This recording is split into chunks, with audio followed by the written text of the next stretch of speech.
Olá, galerinha, vamos lá para mais um vídeo com o professor Dário. Lembrando, no finalzinho do vídeo, deixa seu joinha, deixa seu like, faz seus comentários. Eu tenho recebido alguns comentários em outros vídeos, né?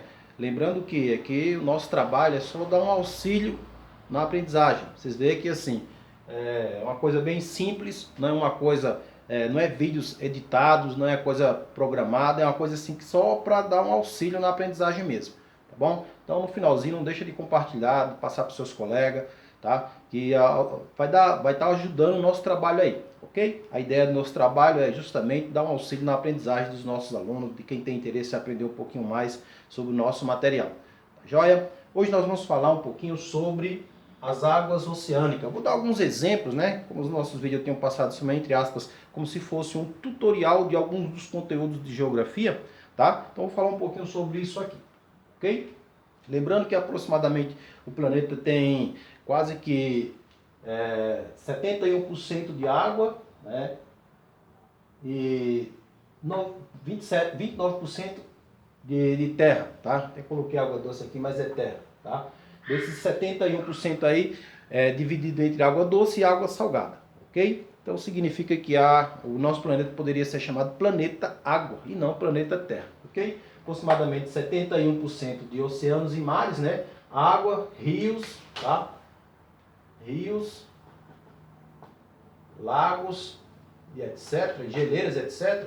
E 29% seria de terra, tá? Então, nós temos aí uma grande quantidade de água no planeta, que vamos dizer assim, que se estende por várias localizações, vamos dizer assim, né? São massas líquidas existentes no planeta.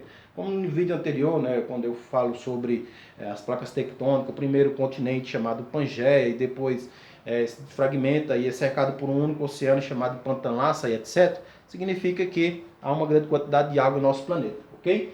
Eu costumo usar esse material aqui, né, de geografia, tá? Quem usa esse material aqui deve conhecer, tá? Isso aqui é um material que fala bastante sobre os oceanos, tá? Então vou fazer um apanhado geral desse material aqui, tá? Oceanos e a fonte de vida. Segundo as pesquisas, a vida no planeta surgiu a partir das bactérias, cianobactérias e organismos unicelulares durante milhões de anos que se desenvolveram justamente nos oceanos, né? Então a vida, segundo a ciência, se desenvolveu justamente na água, ok? Então o uso da água, né, dos oceanos, dos mares, ela está relacionada a várias atividades. Por exemplo, a navegação, que hoje se faz por meio dos grandes navios, né?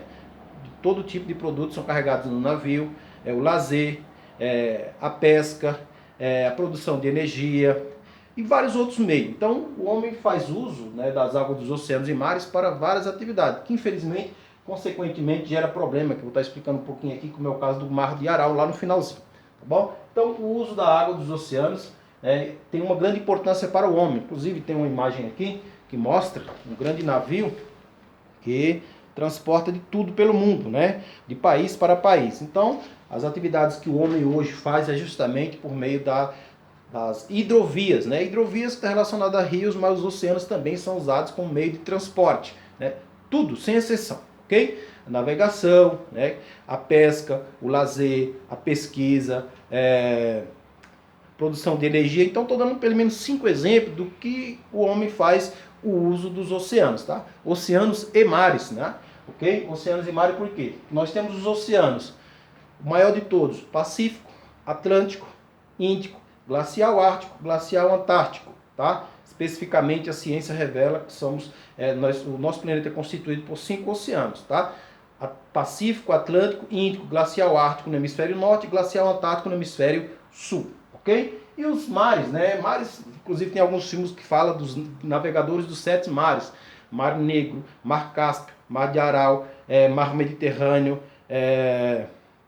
tem vários, e etc, né? Então existe, se não me escapa da memória, 7 mares que estão, né, localizados em pontos diferentes. Oceano é uma grande quantidade de massa, tá? Na qual se estende por milhões de quilômetros. Mares já são menores, é uma pequena quantidade de massa que se localizam no entorno de continentes, tá? Por exemplo, o Mar Vermelho, né, que separa parte da Ásia da África, né? O Mar Mediterrâneo, que separa a África da Europa. Então, tem algumas características em relação aos mares e em relação aos oceanos, ok? Só para fazer um apanhado geral, beleza?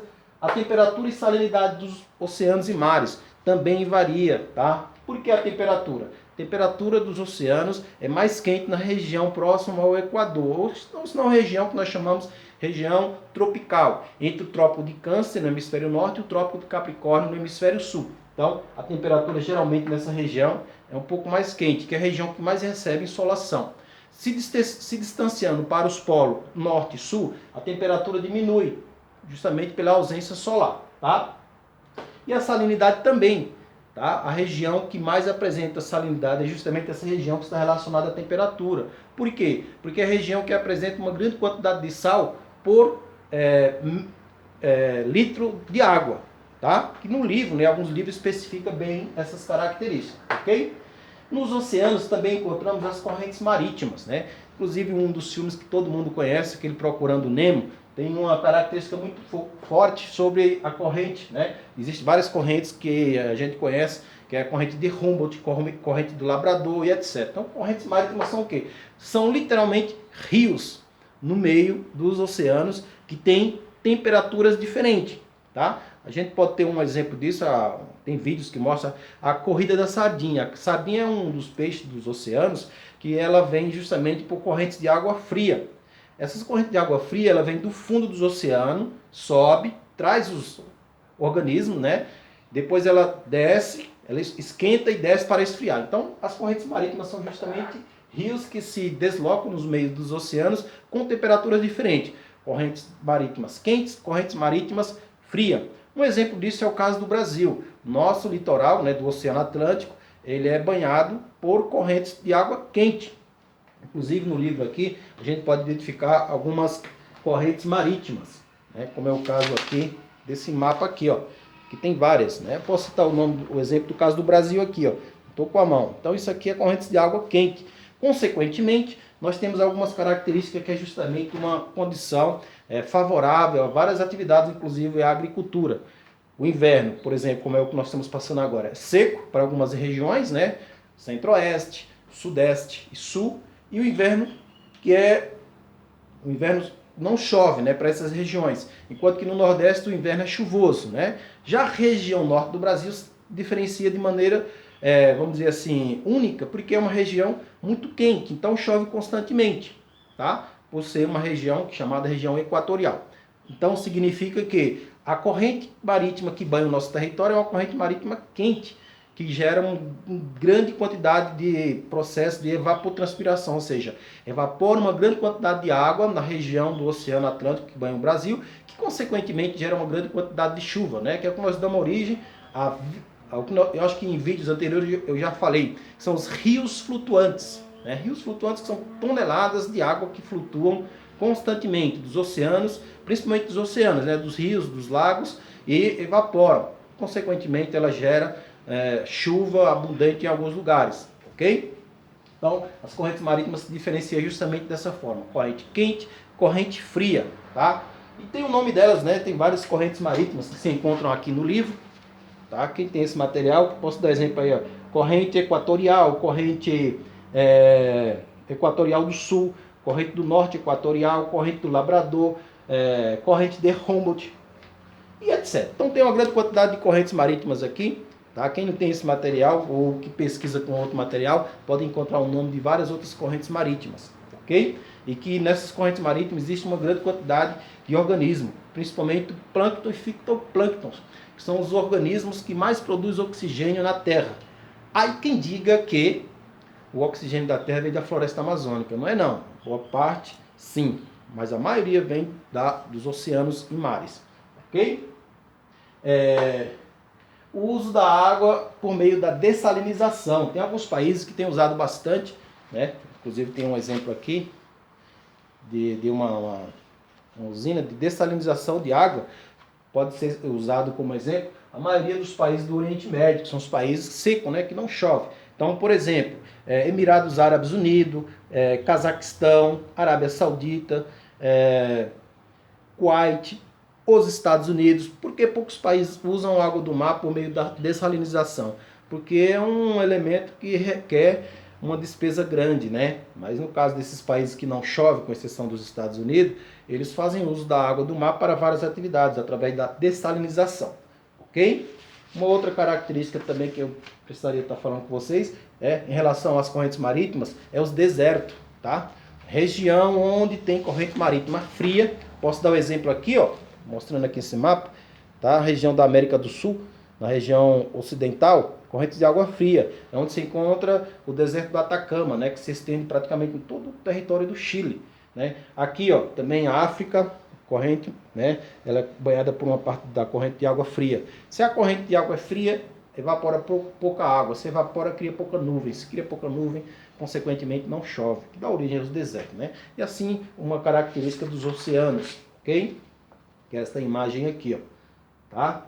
Uma outra coisa que é interessante a gente compreender sobre os oceanos são as ondas, né? As ondas estão relacionadas ao vento, tá? Então o vento tem um poder muito grande de gerar onda. Quanto mais raso a região da praia, vamos dizer assim, oceano, maior a possibilidade de ondas altas de acordo com o vento, tá? Ah, professor, mas quando tem um terremoto e tem um tsunami, as ondas são gigantescas. Mas aí é uma atividade sísmica. A onda se derivou de uma atividade sísmica. É diferente, tá bom? Então, as ondas, elas estão relacionadas justamente à ação do vento, né, sobre os oceanos, ok? Para a gente concluir aqui, o homem e a degradação dos oceanos, né, oceanos e mares. Degradação quer dizer o quê? A poluição. Essa imagem aqui, que é uma imagem forte, né? Infelizmente, nós homens aí destruímos o planeta de forma direta ou indireta, né? Abre-se aspas, falando do aquecimento global, que é um fenômeno natural, tá? Não é um fenômeno causado pelo homem, não. Nós apenas contribuímos para o acontecimento, mas acontece indevidamente, tá? Se o planeta teve algumas glaciações, como eu falei já acho que em vídeos anteriores, significa que o planeta esquenta e esfria de maneira natural. Sendo assim, o aquecimento global é um fenômeno natural na qual o homem ele contribui, tá? Que acontece com milhares, né, com milhares e milhares de tempo, aí, de anos, porque isso não acontece de um mês para outro, tá? Só que a ação do homem sobre o meio tem causado vários danos, né? A pesca predatória, a poluição dos rios, a extração do petróleo, dejetos, né, resíduos tóxicos de empresa, lixos e etc. Então tem várias de indústrias, domésticos, hospitalares, etc. Tem vários meios de produção de lixo e poluição dos oceanos, né? Inclusive tem algumas regiões do planeta aí que tem alguns vídeos que mostram que existem ilhas de sujeira flutuando nos oceanos, né? Infelizmente muitos animais, tartaruga, baleia, golfinho, tem sido causado danos a esses animais justamente pela atividade humana sobre o meio, né? Infelizmente nós homens somos considerados dos piores animais porque tudo que nós fazemos tem uma reação, né? Ação e reação. O maior exemplo disso está aqui, ó, o Mar de Aral, tá? Mar de Aral, olha essa imagem aqui, que é de 1973. Era um dos mares, né, que se localiza na região entre o Cazaquistão e o Uzbequistão, em que era utilizado para principalmente alimentação, né? Inclusive tem alguns vídeos que mostram que o mar, infelizmente, chegou atualmente a essa região aqui, ó. Estou com a mão. Então significa que foi a ação do homem sobre o meio, né? Essa ação do homem sobre o meio mostra que o Mar de Aral, olha aqui o exemplo dos navios totalmente no meio de um deserto de sal, né? Porque a água evaporou. Se não me escapa da memória, o rio que abastecia em grande quantidade era o Rio Jordão, e a água do Rio Jordão foi desviada para a agricultura, e consequentemente gerou essa ação aí no Mar de Aral, que o homem utilizava para pesca, para navegação, para o lazer, etc. Então, infelizmente, nós homens temos causado danos ambientais catastróficos, né? Que a natureza ela se renova, só que leva centenas e centenas de anos, né? Por meio da própria restauração, né? da natureza, ok? Então, essas são algumas das características desse material aí, né, de geografia. Quem tem esse material pode estar observando aí, tá? É apenas uma forma de estar transmitindo só um pouquinho desse material aí, desse conhecimento sobre os oceanos e mares, tá? Algumas pesquisas que possam acrescentar mais o conhecimento pode ser feito na internet, né? Infelizmente hoje ninguém faz mais pesquisa por meio de biblioteca, tá? Então, quem quiser pesquisar um pouco mais, né, tem vários meios de aprendizagem sobre isso aí, beleza? Então deixa seu joinha, deixa seu like, compartilha com seus colegas. É só, entre aspas, uma palestra sobre esse material. Valeu!